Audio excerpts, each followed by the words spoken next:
There is one thing that still confused me many years after moving to Thailand.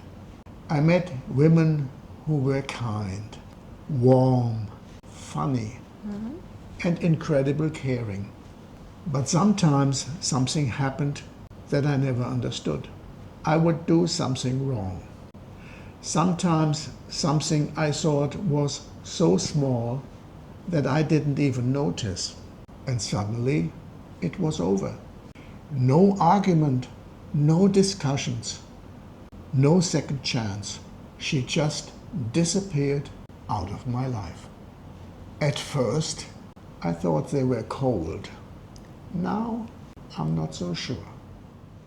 Welcome to Thailand Lifestyle. We are Nann. and Odin. Today we look at trust and second chances in Thailand. I remember something a Thai local told me years ago.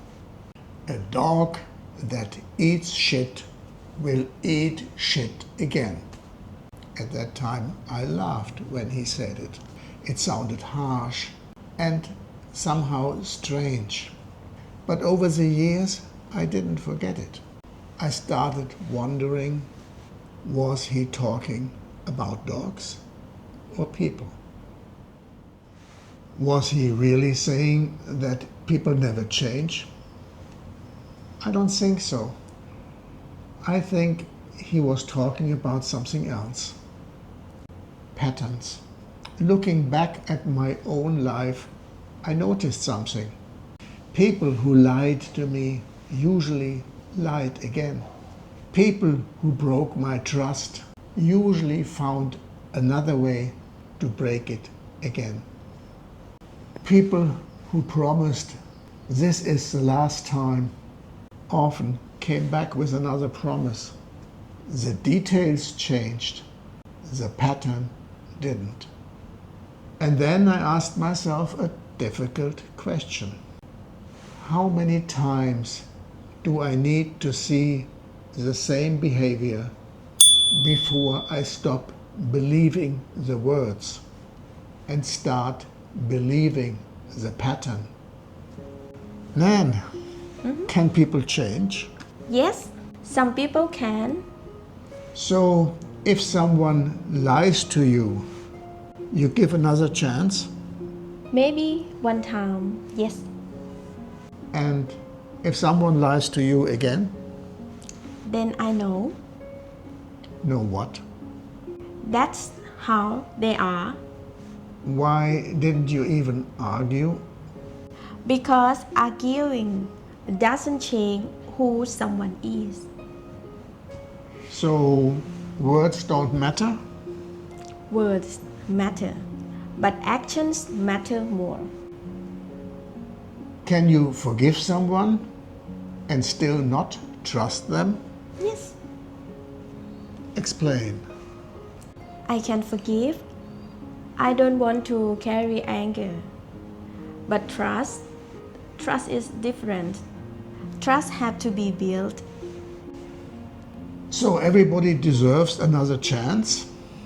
Chances are given to you. What do you mean? You can ask for another chance, but somebody chooses whether to give it to you. It's a gift, not a right. I never thought about it in that way. In my mind, I was asking, does this person deserve another chance? But Nann was asking a completely different question. Do I want to give another chance? They sound like the same question, but they are not. One is about fairness.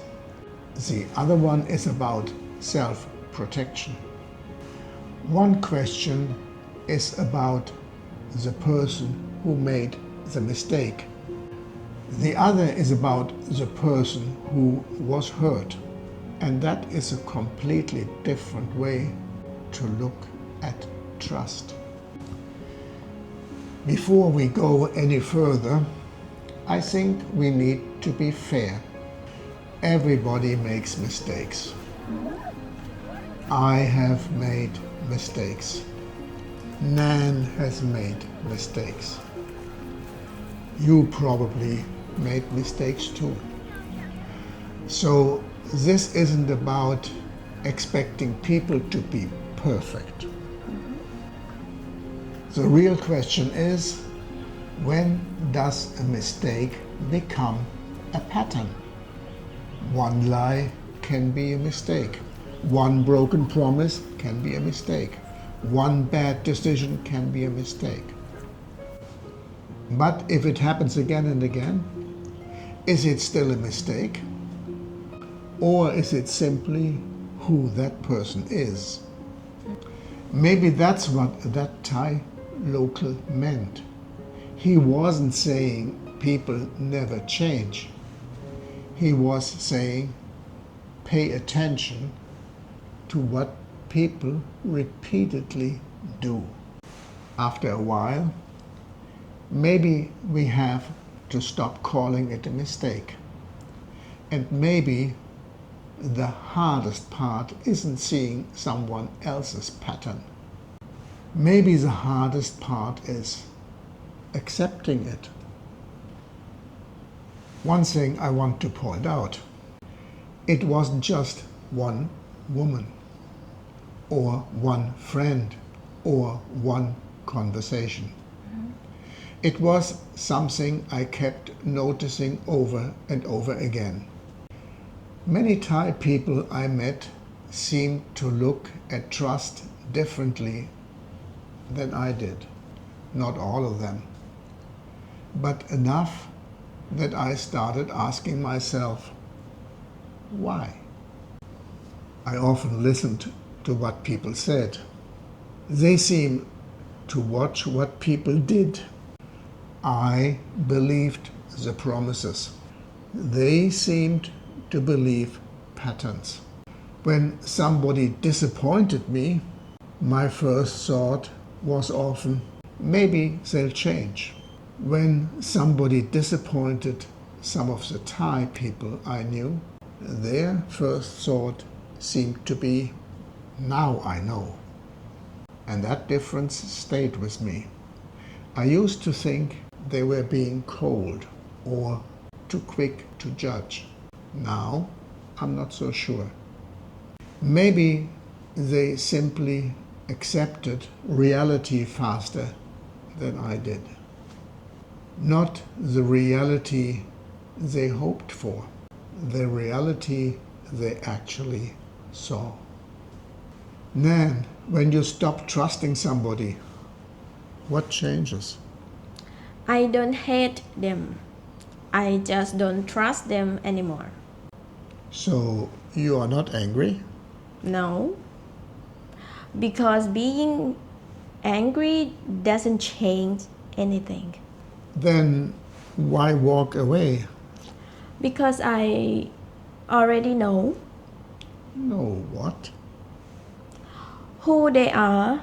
If they change one day, good for them, but I don't wait for that. And that sentence really made me think. I don't wait for that. Maybe that's what I had been doing for years, waiting. Waiting for someone to become the person I hoped they would be, instead of accepting the person they had already shown me. Maybe that's one of the biggest lessons Thailand taught me. I sometimes wonder, is this just my experience? Or if others who live here in Thailand have noticed the same thing. People who have lived here longer, have you seen where someone just walked away without long explanations, without long discussions? Maybe I'm wrong. Maybe it's different for others. But this is what I experienced. But then I noticed something else. Nann has one big exception. her daughter. Nann, you told me that if somebody lies to you again and again, you stop trusting them. But what if your daughter does the same thing? Would you walk away? No, Why not? because she is my daughter. I am responsible for her. I am responsible for who she's become. Yes. That answer surprised me. It wasn't because I love her more. It was because I'm responsible for her. If my daughter makes mistake, I have to teach her. I have to help her. Yep. That is my job. Yes. And suddenly I realized something. Maybe second chances aren't only about trust. Sometimes they are about responsibility. A stranger, I'm not responsible for. Another adult, I'm not responsible for. But a child, that's different. Maybe that's why parents keep giving chances long after other people would have walked away. After all these conversations, I started asking myself another question. Why did this surprise me so much? Why was my first instinct always to give another chance, while Thai people I met seemed to be ready to move on? Now I don't know the answer, but I have a theory. I grew up in a surrounding by stories of redemption. The bad guy changes, the addict changes, the husband learns his lessons, the family comes back together again and again. We were told that people can become someone new, and I think that's a beautiful idea that gives us hope. Then I came to Thailand and I noticed something different. Not from everyone, but from many people I met. They seem less interested in who someone might become. They are interested in who they already are. Not through promises, through patterns. Maybe that's why those women surprised me so much. I kept hoping for a different ending. They believed the ending had already been written. I'm not sure who is right. Maybe we both are. Because without hope, people never change.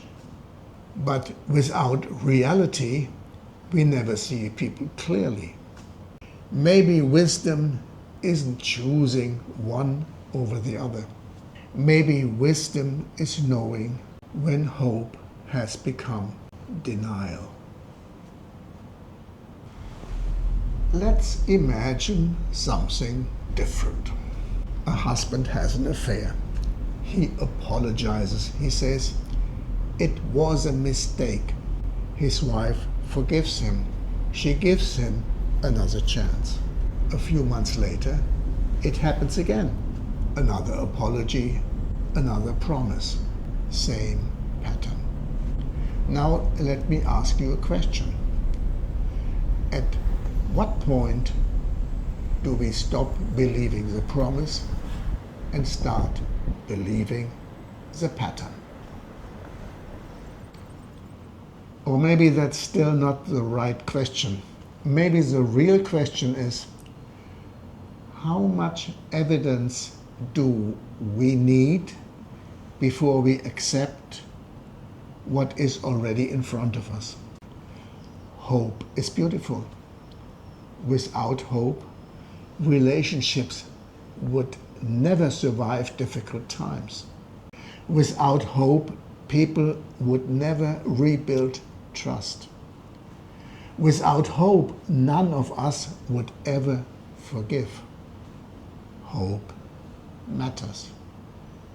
But hope is not evidence. Evidence is repeated behavior. Evidence is pattern. And suddenly that Thai saying made sense. A dog that eats shit will eat shit again.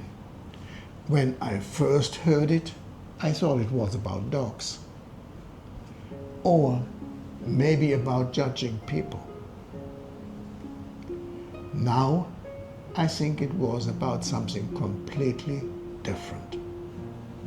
It is about paying attention to patterns, not because people can never change, but because real change isn't proven by promise.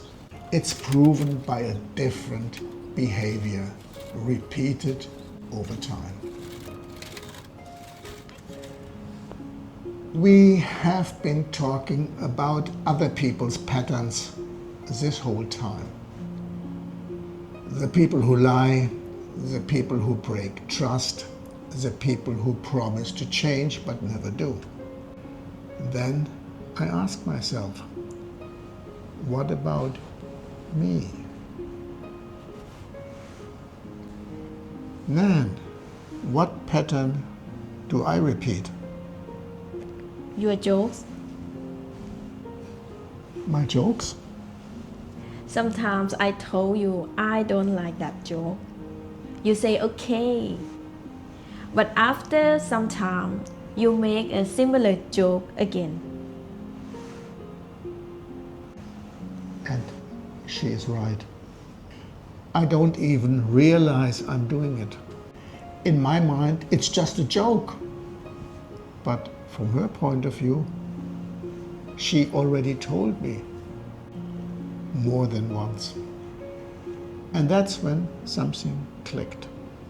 Maybe that's exactly how pattern works. The person repeating the behavior often doesn't even see it.